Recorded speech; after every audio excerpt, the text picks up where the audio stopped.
হবে a by rt মানে কি পার্থক্য হবে বলো a বাই rt কি হবে কমবে না বাড়বে t বাড়ালে টিটা বাড়ালে t বাড়ালে a বাই rt কি হবে t বাড়াচ্ছি মানে rt কমে যাবে ঘরে আছে কিন্তু মাইনাস a বাই rt কি হবে বাড়বে মাইনাস a বাই rt বাড়বে e to the power minus a by rt কি হবে তাহলে e টু দি পাওয়ারে আছে পুরোটা তাহলে পুরোটা বাড়ছে মানে কি এটাও পুরোটা বাড়বে বাড়বে তো e বাড়লে a বাই rt কমবে মাইনাস a বাই rt বাড়বে e to the power minus a by rt বাড়বে অবশ্যই কারণ পাওয়ারে আছে পুরোটা এই পুরোটা কি পাওয়ারে আছে এটা বাড়বে তাহলে এটা বাড়লে কে কি হবে কে বাড়বে না কি হবে সমানুপাতিক তো এ সমান এটা বাড়লে কেউ বাড়বে আর কে বাড়ালে রেট কি হবে বিক্রিয়ার গতি কি হবে বেড়ে যাবে অর্থাৎ টেম্পারেচার বাড়ালে বিক্রিয়াটা দুটো গতিতে সম্পন্ন হবে ফাস্ট হবে তাই তো এবারে চলে যাও কি এটা কেমন হবে কি একটা দেখলাম টেম্পারেচার বাড়লে কেমন হবে এবার যাই কি এটি মানে অ্যাক্টিভেশন এনার্জি এটা যদি বাড়ে এটা বাড়লে তাহলে এ বাই আর কি হবে বাড়বে তো কমে আছে বাড়বে তো কিন্তু আমি সামনে মাইনাস দিয়ে দিই কমে যাবে তাহলে ই টু দি পাওয়ার ওই পুরো মানটা আছে তাহলে ই টু দি পাওয়ার ওই মানটা যদি থাকে এই পুরো মানটা কি হবে এই পুরো মানটা কমে যাচ্ছে কমে যাবে এটা কমলে কে কি হবে এটা কমলে কে কি হবে কে বাড়বে এটা যদি কমে কে কি হবে আচ্ছা ওটা কমলে কে সমান হবে তার মানে ওটাও কমবে হ্যাঁ আর কে কমলে রেট কি হবে রেটও কমে যাবে অর্থাৎ ইয়েটা বাড়লে রেটটা কমছে টেম্পারেচার বাড়লে রেটটা বাড়ছে এইভাবে ব্যাখ্যা করতে যাবে স্টেপ বাই স্টেপ তোমাকে ব্যাখ্যা করতে হবে এই সমীকরণটাই মেন এটাকে তুমি টি থেকে স্টার্ট করবে টিকে বাড়াবে এ বাই টি কমবে মাইনাস দেওয়া আছে মাইনাস করবে মাইনাস এ বাই টি বাড়বে মাইনাস এ বাই টি বাড়লে কে বাড়বে কে বাড়লে এটাকে বাড়াবে এটাকে বাড়ালে এ বাই টি বাড়বে মাইনাস করে দিলে কমবে দুটো মাইনাসটা কমবে কে কমবে রেট কমবে এইভাবে পাটে পাটে ব্যাখ্যা করতে হবে এটা হচ্ছে উপরের টেম্পারেচার নিচেটা কি অ্যাক্টিভেশন এনার্জি ব্যাখ্যা সক্রিয়করণ শক্তি দিয়ে ব্যাখ্যা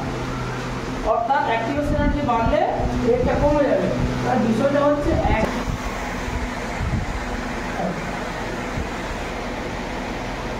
অ্যাক্টিভেশন এনার্জি জিনিসটা কি বলবো হ্যাঁ এবার ঠিক আছে অ্যাক্টিভেশন এনার্জি জিনিসটা কি সক্রিয়করণ শক্তি কলেজ মাঠে হয়েছিল না কলেজ মাঠে হয়েছিল দেখবে সে একবার সেই ইমনের দিয়ে দেখবে সে তার গার্লফ্রেন্ড হচ্ছে ছোটোখাটো করে দেখতে পাচ্ছে না বলে তার বয়ফ্রেন্ডটাকে কানে তুলে নিয়েছে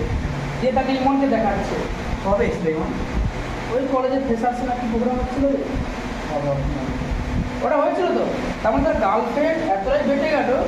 যে সে দেখতে পাচ্ছে না তাকে কাঁধে তুলে নিয়েছে তারপরে সে কিন্তু দেখতে পাচ্ছে মানে তাকে যতটা হাইট উপরে তুললে সে দেখতে পাবে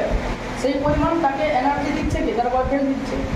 ফলে সেই মনকে দেখতে পাচ্ছে মানে রিয়েকশনের ক্ষেত্রে একই জিনিস ধরো একটা বিক্রিয়ক আছে সে এই এনার্জি লেভেলে আছে এইখানে আছে কিন্তু তাকে যেতে হবে এই এনার্জি লেভেলটাকে অর্জন করতে হবে ফলে সে কিন্তু প্রোডাক্ট কাউন্ট করবে মানে তার গার্লফ্রেন্ডের মানসিক শান্তি আসবে তাই তো ফলে কি রিয়েক্টর এখান থেকে এখানে যাচ্ছে এখান থেকে গিয়ে কিন্তু এখানে যাবে প্রোডাক্ট কাউন্ট করবে এখানে কি আছে রিয়েক্টর মানে এখানে কি আছে প্রোডাক্ট তাহলে কতটা তাকে এনার্জি অর্জন করতে হবে এই হাইটের এনার্জি অর্জন করতে হবে কিন্তু পার্কে থাকে না পার্কে থাকবে সেই থাকে না সেই ভাগ বরাবর নিচে নেমে থাকে নামতে হবে তোমাকে ওই হাইটে যেতে হবে স্লাইডগুলো তোমাকে ওই হাইটে যেতে হবে ওই হাইটে যাওয়ার পরে কি তুমি নিচে গড়িয়ে যাবে মানে অত প্রাণ পারবে না মানে রিয়েক্টেন্টকে এই পরিমাণ শক্তি আগে অর্জন করতে হবে তারপরে কিন্তু সে কি তৈরি করতে পারবে প্রোডাক্ট তৈরি করতে পারবে এই যে হাইটটা যতটা অর্জন করতে হচ্ছে ওই শক্তিটা এটাকে বলা হয় পোটেনশিয়াল এনার্জি আর এটাকে বলা হয় রিঅ্যাকশন কোঅর্ডিনেট আর এই যে এনার্জিটা যতটা অর্জন করতে হচ্ছে এটাকে বলা হয় কি শক্তি অ্যাক্টিভেশন এনার্জি বা সক্রিয়করণ শক্তি এটাকে বলা হয় অ্যাক্টিভেশন এনার্জি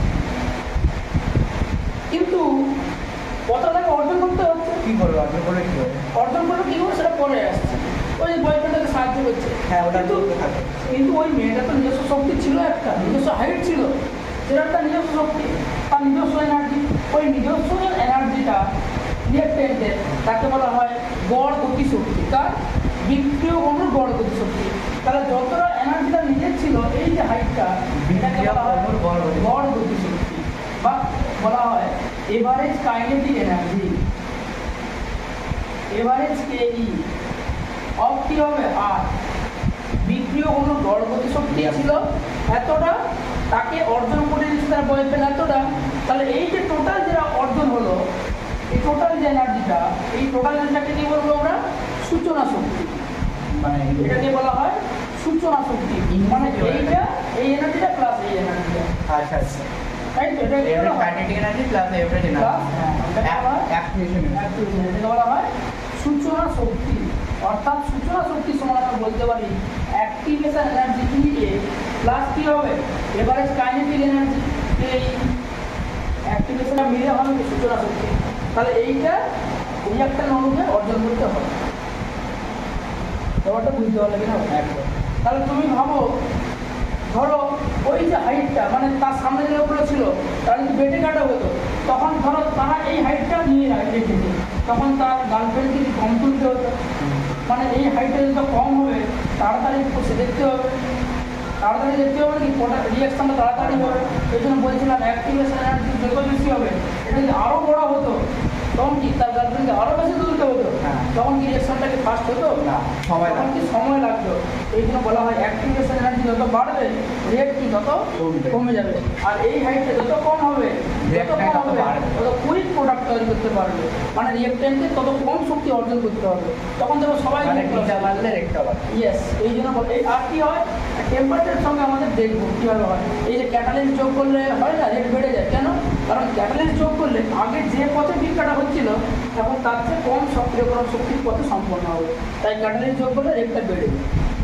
মানে আগে ধরো এই পথে সম্পন্ন হচ্ছে, ক্যাটালিস্ট যোগ করলে ও পাথ চেঞ্জ করে দিচ্ছে, ও এই পথে চলে যাচ্ছে প্রোডাক্ট। আগে এই এতটা অর্জন করতে হচ্ছিল, ক্যাটালিস্ট দেওয়ার ফলে ও এইটুকু হাইট অতিক্রম করতে হচ্ছে, ফলে রেটটা কি বেড়ে যাবে। তাই আমরা বলি কি ক্যাটালিস্ট যোগ করলে দুটা রেট বেড়ে যায়। কেন? কারণ আগে যে পরিমাণ সক্রিয়করণ শক্তি ছিল, ক্যাটালিস্ট যোগ করলে তার চেয়ে কম সক্রিয়করণ শক্তি অর্জন করতে হচ্ছে, ফলে রেট বেড়ে যায়। এটাই পরের দিন থেকে স্টার্ট করা হবে, এই কেমন করিয়েছি। খুবই ইজি জিনিস কিন্তু।